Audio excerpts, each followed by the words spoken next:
Ay, bata ka. Bakit, ma? Eh, pupunta daw yung teacher mo dito sa bahay. Ano meron?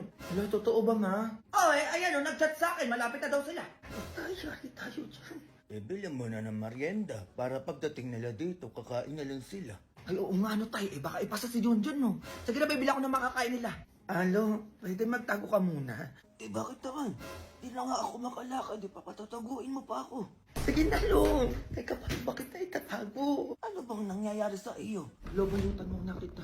Kumot lang naman yan eh. Eh, mo ko ka, ano ba ginagawa mo? Ano, Lo? Huwag ka muna magsasalita hanggat hindi pa umuwi yung teacher ko, ha? Tagalin mo na itong bata ka. Saglit lang to, Lo. Please. Hoy!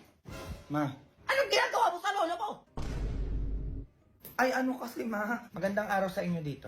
Ay, nandyan na po pala kayo, ma'am. Ah, sige po, pasok po kayo. Eh, talaga ba? Diyan ang pinuro yung lolo ni Junjun, kinumutan lang. Ay, condolence pala. Condolence? Hoy!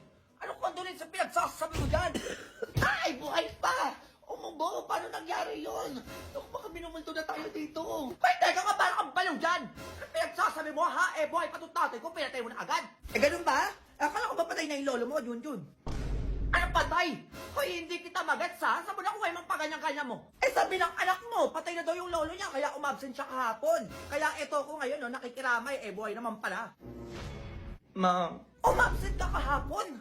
Di ba pinapasok kita, eh, saan ka nagpunta? Nagkating ka, no? Tapos dinahilan mo pa sa teacher mo na patay na tong lolo mo? Ha? Eh, ayun yung lolo mo, humihinga pa. Umuubo lang. abalo ko to ah. Kumanda ka, teka. Ay, madyo ko lang yun. Ayan na. Eto ko sa'yo, oh. Ay, uwi na nga pala ako, oh.